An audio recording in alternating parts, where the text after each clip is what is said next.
Doctor ortho Ayurvedic oil और capsule अब दर्द भी घुटने टेकेगा। हरियाणा में 20 जुलाई से अग्निवीर भर्ती शुरू होगी। डिजिटल पोर्टल बनाया जाएगा और सरकारी स्कूलों में know your armed forces corner खोले जाएंगे।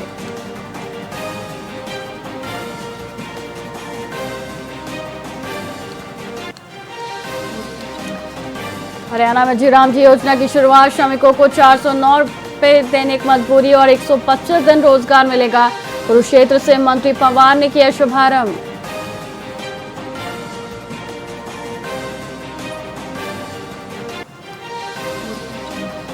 चंडीगढ़ का ईवी इंसेंटिव प्रस्ताव केंद्र के पास लंबित। इलेक्ट्रिक कारों पर सब्सिडी शुरू नहीं। महिलाओं के लिए 37,500 प्रोत्साहन राशि प्रस्तावित।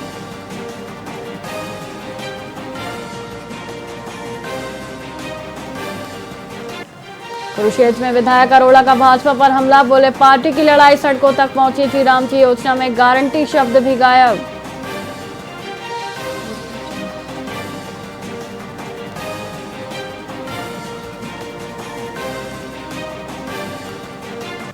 हरियाणा के 9 जिलों में मानसून सक्रिय। फतेहाबाद में डेयरी पर बिजली गिरने से 38 मवेशी दबे। 48 घंटे में पूरे प्रदेश में बारिश।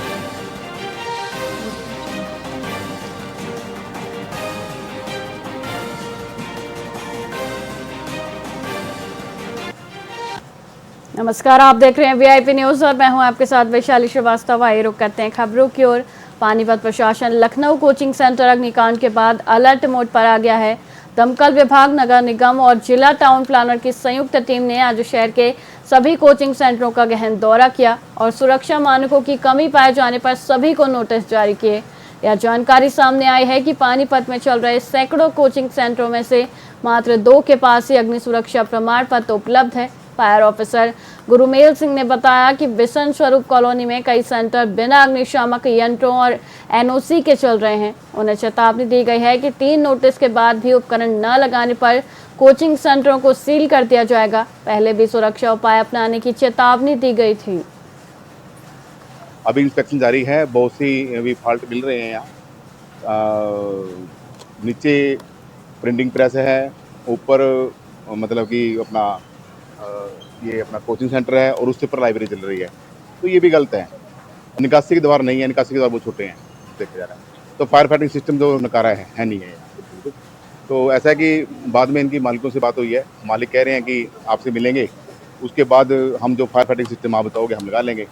तो बिल्डिंग इंस्पेक्टर साथ में हैं, टाउन प्लानर में साथ हैं, तो ये सारी अपनी कार्रवाई कर रहे हैं। तो बिल्डिंग इंस्पेक्टर द्वारा नोटिस जारी कर दिए गए हैं और मेरे भी पहले जारी कर दिए गए हैं। कोई 1-2 रह गए होंगे इस एरिया में, तो उसको भी आज जारी कर दिया जाएगा। अभी नोहर के लाना उतरादा ग्राम में पंचायत में वृहद ग्रामीण सेवा शिविर आयोजित हुआ। इसमें 22 विभागों के अधिकारियों ने ग्रामीणों की समस्याओं को सुना और त्वरित समाधान किया। विकास अधिकारी पवन सुथार ने जन कल्याणकारी योजनाओं की जानकारी दी। वहीं नायब तहसीलदार जगदीश प्रसाद ने भू राजस्व के 10 से अधिक शुद्धिकरण और 6 खाता विभाजन मामले निपटाए। पंचायती राज ने 20 पट्टों और 5 जन्म प्रमाण पत्र वितरित किए। चिकित्सा विभाग ने 100 से अधिक मरीजों की शुगर जांच कर दवाएं दी। वहीं विद्युत विभाग ने 3 नए कनेक्शन जारी किए। यह शिविर ग्रामीणों के लिए अत्यंत लाभकारी रहा। ग्रामीण सेवा शिविर का आयोजन किया गया है। सभी गाँववासियों ने, अधिकारियों ने, सबने भाग लिया। गांव में पट्टे या कोई छोटा मोटा गांव राजस्व विभाग सभी 22 विभाग के अधिकारी आए हैं। गांव में गाँववासियों का बहुत अच्छे काम हुए हैं। सभी ने सुबह से शाम तक पूरे सरकारी कर्मचारियों ने भाग लिया है और हमारे गांव में सरपंच साहब और वीडियो साहब ने गाँव सभी का सहयोग करके गाँववासियों की सहायता से जो काम धंधे करवाने थे वो रात में करवाया है। दिनांक 1 जुलाई 2026 को ग्राम पंचायत लाना उतरादा के राजकीय उच्च माध्यमिक विद्यालय में ग्रामीण सेवा शिविर का आयोजन किया गया। इस शिविर के माध्यम से ग्रामवासियों को जिनकी जो भी समस्याएं हैं, परिवहन विभाग, खाद्य विभाग, पंचायती राज विभाग, राजस्व विभाग में पता विभाजन, रास्ता शुद्धिकरण, अन्य तरह के गए। इसी क्रम में ग्राम पंचायत के द्वारा भी विभिन्न लाभार्थियों को पट्टे वितरित किए गए। लगभग ग्राम पंचायत में 25 पट्टे बनाए गए और मौके पर श्रीमान विकास अधिकारी पवन जी सुथार, नायब तहसीलदार श्री जगदीश जी और शाला प्रभारी श्री कीर्तन जी सो और कुछ जसवंत शर्मा ग्राम विकास अधिकारी उपस्थित रहे और उनके द्वारा पट्टों का वितरण किया गया और ग्रामीणों की समस्याओं का समाधान किया गया। ग्रामीण सेवा शिविर 2026 में हमारे 22 विभाग यहाँ आए, अधिकारी सभी कर्मचारी आयु विभाग, राष्ट्र विभाग, समाज कल्याण विभाग, बिजली विभाग, आयुष विभाग और वन विभाग, सभी कर्मचारी तरह से काम किया। ग्रामीण में बहुत से काम किए और अभी हो भी रहे हैं, चालू रहे नायब अधिकारी हैं, साहब हैं, सब आने वाले बहुत काम हुए छोटे छोटे कार्य। सर शिविर में पट्टों का भी वितरण हुआ है, कितने पट्टे बनाए हमने बहुत दिए हैं। सर अधिकारियों को क्या कहना चाहेंगे शिविर में पधारे हैं सभी 22 विभागों के अधिकारी हैं? धन्यवाद सभी कर्मचारी अधिकारी जो हमारे यहाँ शिविर में आए हैं, बैठे हैं, सबका बहुत बहुत आभार है। पानीपत के कच्चा कबड्डी फाटक स्थित अधीरा एंटरप्राइजेज में एक महिला कर्मचारी की संदिग्ध परिस्थितियों में मौत हो गई है। परिजनों का आरोप है कि महिला के ऊपर गांठ गिरने से उसकी जान गई, जबकि फैक्ट्री प्रबंधन इसे पैर फिसलने से हुई दुर्घटना बता रहा है। परिजनों ने फैक्ट्री प्रबंधन पर घोर लापरवाही के गंभीर आरोप लगाए हैं। उनका कहना है कि हादसे के कई घंटे बाद उन्हें जानकारी दी गई और उसके बाद भी उन्हें गुमराह किया जाता रहा। मृतका शामली कैराना की रहने वाली थी और उसकी शादी काबड़ी गाँव में हुई थी। फिलहाल महिला के शव का पोस्टमार्टम करवाया जा रहा है ताकि मौत का असली कारण सामने आ सके। पुलिस मामले की जांच में जुटी है। कैसे क्या हादसा हुआ, क्या नाम था इनका? जी मेरी दीदी थी, माया दीदी थी नाम इनका। ये इनका घर वाला थोड़ा विष की दारू उरू पीता था, मजबूरी में अपने बच्चे पालने के लिए फैक्ट्री में काम करती थी और हमें बताया गया कहने लगे सीढ़ी पे से पैर फिसल गया, लेकिन उसके ऊपर गांठ गिर गई बहुत मोटी, जिसके कारण उसकी आंखें आ गई बाहर, उनकी मृत्यु हुई, डेथ हो गई। पहले तो मना ही कर रहे थे। हाँ पहले तो मना ही कर रहे थे, लेकिन बाद में बताया गया हमें। क्या कर रहे थे पहले? कह रहे थे कि लग गया, अभी चोट लग गई बेटा। अब उनके जो मेरा भांजा है उनके पास फोन आया कि लग गई, चोट लग गई बेटा आपकी मम्मी के लग गई, ज्यादा तो लगी, हाँ कहा ज्यादा ही लग गई बेटा। डेथ हुई इनकी? ये डेथ भी ऐसी हुई जी, काबड़ी रोड पे गोडाउन है जी, और वहाँ अपना काम कर रही थी जी। वो ऊपर से गांठ गिरी जी, और ऊपर से गांठ गिरी तो फैक्ट्री में ही डेथ होगी जी। इसकी जो डेथ हुई ना, फैक्ट्री के अंदर ही हुई। उसके बाद मालिक लोग लेकर फिरते रहे और हमारे को पता लगा जी शाम को 5 साढ़े 5 बजे के आसपास, इसके बीच में डेथ होने के बीच में किसी मालिकों ने हमारे कुछ नहीं बताया। आज तक ये 2 और 2:30 के बीच में हो चुका है जी।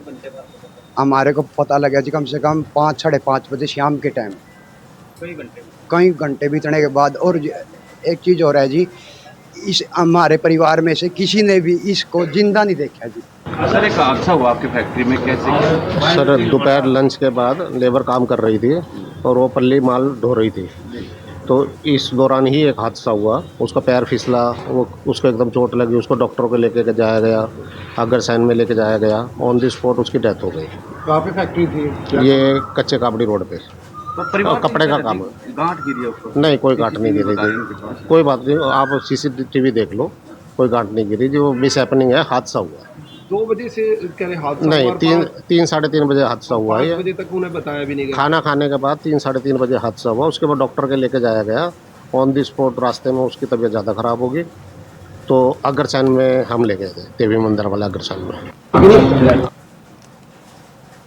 फतेहाबाद पुलिस ने नशा तस्करों के खिलाफ बड़ी कार्रवाई करते हुए 13 किलो 60 ग्राम अवैध मादक पदार्थ बरामद किया है, जिसकी कीमत करीब 70 लाख रुपए बताई जा रही है। CIA रतिया टीम ने महिला समेत 2 अंतर्राज्यीय तस्करों को गिरफ्तार किया, जो कार पर समाचार पत्र का स्टिकर लगाकर पुलिस से बचने की कोशिश कर रहे थे।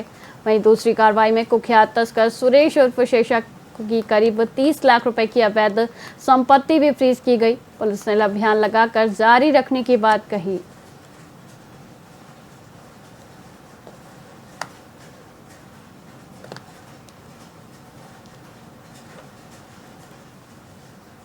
आज इस प्रेस वार्ता को बुलाने का उद्देश्य ये है, जो हमारी CIA रतिया की टीम ने एक बड़ी कार्यवाही करी है नशा तस्करों के विरुद्ध, उसके संबंध में आपको जानकारी देनी है। इसमें कल जो है सीआईए रतिया द्वारा एक गाड़ी को पकड़ा गया है। एक सूचना थी जिसके आधार पर NH9 के जो साथ धांगड़ पुल है उधर नाकाबंदी करके एक गाड़ी को पकड़ा गया है जो कि दिल्ली नंबर की गाड़ी है, और उसकी जब अच्छे से जांच की गई तो उसमें करीब हमें 13 किलो 60 ग्राम अफीम जो है मिली, और उसमें 2 व्यक्ति मौजूद थे। तो इसमें सारी जो केस प्रॉपर्टी इसमें अफीम है उसको सीज किया गया, और जो गाड़ी है अभियोग में उसको भी कब्जे में ले लिया गया है। दोनों व्यक्तियों को गिरफ्तार कर लिया गया है, और जब उनसे पूछताछ की गई तो उन्होंने बताया कि ये जो अफीम है वो MP में नीमच जिले से लेकर आए हैं।